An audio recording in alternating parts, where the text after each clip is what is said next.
नमस्कार, आप सब देख रहे हैं जेके फैक्ट और मैं आपके साथ स्वाति।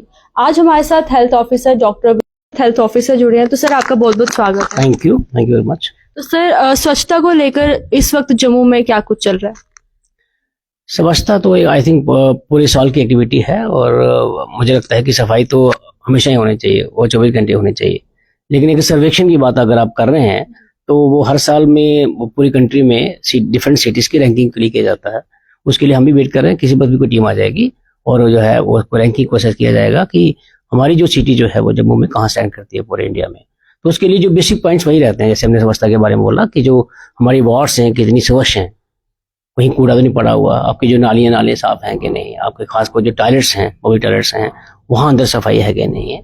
उसके बाद पॉलीथीन जो है वो मार्केट्स में जो बैंड पॉलीथीन है, जैसे 120 माइक्रोन की अलग अलग नहीं करेंगे, प्रोसेस नहीं हो पाएगा।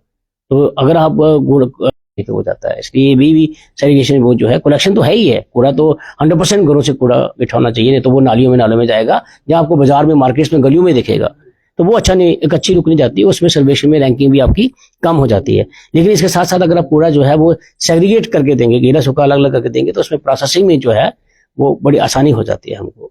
तो इसलिए ये अलग अलग पॉइंट्स हैं जो जिसके ऊपर रैंकिंग होती है हमारे सिटीज की, और फिर उसके बाद उसको असेस किया जाता है कि किसी वक्त भी शुरू हो सकती है हमारी रैंकिंग। जैसे अभी पॉलीथीन बैन किया गया था, तो कहीं ना कहीं ये भी एक बहुत अच्छा कदम किया गया था प्लास्टिक को बचाने के। जो 120 माइक्रोन से नीचे जो पॉलीथीन कैरी बैग्स हैं उसको बैन किया गया है गवर्नमेंट की तरफ से, और हमारी यही कोशिश रहती है कि किसी किस्म का भी पॉलीथीन जो हम लोग इस्तेमाल ना करें, कपड़े के थैले का इस्तेमाल करें, जूट के थैलों का इस्तेमाल करें। कि हमें देखा होगा पर्यावरण के लिए, एनवायरनमेंट के लिए पॉलीथीन एक अच्छी चीज नहीं है। और वैसे भी अगर आप खाने वाली चीजें जो है पॉलीथीन में रैप करेंगे तो आपको काफी बीमारियों का सामना भी करना पड़ेगा। रिसेंटली हमने देखा होगा कि डायबिटीज, हाइपरटेंशन, कैंसर जैसी बीमारियों का बहुत ग्राफ ऊपर तक गया है। कहीं ना कहीं पॉलीथीन को भी इसका एक रिस्पॉन्सिबल एजेंट माना जा रहा है। साथ ही साथ इसका एनवायरनमेंट जो है वो भी थोड़ा हमारे देखा होगा हमने काफी ज्यादा टेम्परेचर में आई थिंक कभी बहुत ज्यादा कम, बहुत ज्यादा ऐसा होने लगा है, फ्लक्चुएशंस काफी आने लगे हैं, और ये भी ग्लोबल वार्मिंग का एक फैक्टर माना जाता है। तो मुझे लगता है पॉलीथीन का इस्तेमाल अगर हम नहीं करेंगे तो अपने पर्यावरण को बचाएंगे हम, और साथ साथ में अपनी जो हमारी सेहत जो है, हमारी जो यंग जनरेशन हैं उनकी सेहत भी अच्छी ठीक रहेगी। जैसे अभी हाल ही में डेंगू के केसेस जम्मू कश्मीर से सामने आए थे, तो उसमें कैसे हमने उसके ऊपर कंट्रोल किया? क्या कुछ उसके आपने सिम्टम्स रखे थे? क्या कुछ प्रिकॉशंस भी लोगों के लिए रखे थे? अभी तो आई थिंक विंटर ऑलमोस्ट आ चुकी हैं और डेंगू का जो है वो बड़े कम केसेस हैं, कोई 2-4 केसेस वो हमको भी देखने को मिलते हैं। लेकिन डेंगू जब भी होगा वो हमारे अपनी ही गलतियों से होगा। मेरी लोगों से रिक्वेस्ट करेगी, हम सभी मिलकर कोशिश करें कि अगली बार जो है डेंगू के केसेस जहाँ बिल्कुल नहीं हुए, बिल्कुल कम मात्रा में पाए जाएं, क्योंकि घरों के अंदर जो साफ पानी होता है वो हम इकट्ठा नहीं होने दें।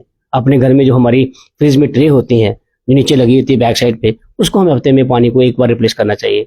इसके साथ जो हमारे जो पौधे होते हैं, खासकर जो इंडोर प्लांट्स होते हैं जैसे मनी प्लांट वगैरह हो गया, उसका पानी जो है हफ्ते में 10 दिन में 1 या 2 बार हमें चेंज करना चाहिए, क्योंकि उसमें जो डेंगू की जो वायरसेस हैं, डेंगू का जो लार्वा है वो काफी इकट्ठा हो जाता है।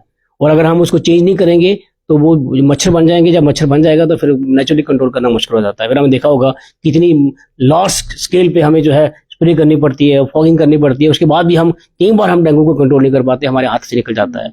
लेकिन इन सब से बचने के लिए हमें कुछ नहीं करना, अपने घरों के अंदर जो सफाई है उसको मेंटेन करना, अपने घरों के अंदर जो पानी है, जो साफ पानी है, उसको हफ्ते में 10 दिन में एक बार हमें चेंज करना है। और अगर पानी कोई अनकवर्ड है, जैसे टैंक्स वगैरह हमारे हैं या पीने का पानी है, उनकी जो लिड्स है, जो कवर्स हैं, उनको टाइटली बंद करके रखना है, ताकि वहां पर जो लार्वा इकट्ठा ना हो जाए।